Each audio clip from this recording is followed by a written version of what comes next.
مساء الخير على كل اخواتي وحبايبي. النهارده بنبدأ اليوم التاني للفيفا داي مع التوقعات المضمونة.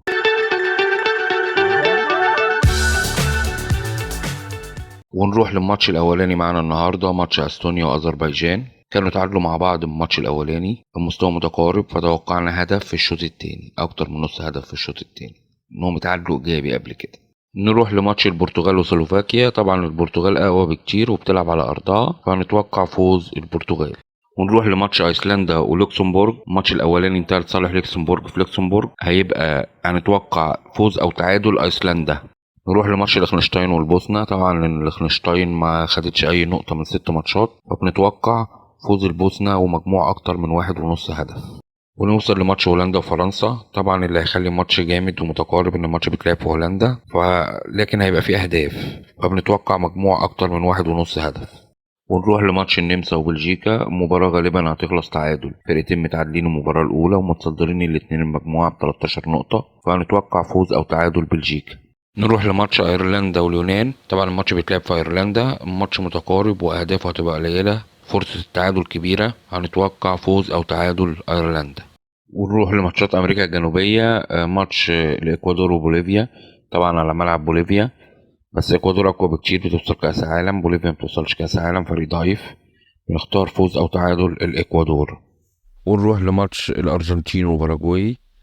طبعا الارجنتين ماتش مضمون، هنقول فوز الارجنتين. ونروح للماتش اللي بعديه، ماتش البرازيل وفنزويلا.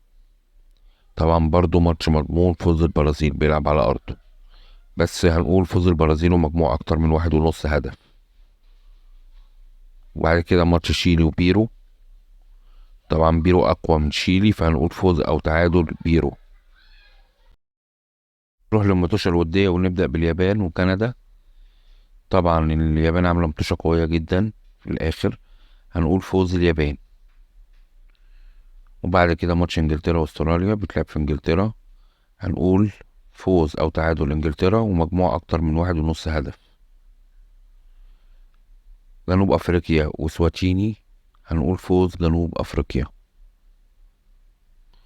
والماتش الاخير معانا يبقى كوريا وتونس، هنقول فوز كوريا الجنوبية، طبعا لان بيلعبوا في كوريا هناك. ونوصل للأسايم معانا النهاردة معانا قسيمتين، قسيمة للأحداث اللي احنا تابعناها، وقسيمة كمان هدية ان شاء الله مضمونين، وتقدر تشيل منهم الأحداث اللي انت عايزها وتلعب بتراهن على الباقي.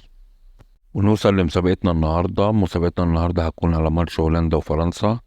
هتتوقع النتيجة في التعليقات، وتكون مشترك في القناة وعامل لايك، تكسب معانا 30 جنيه.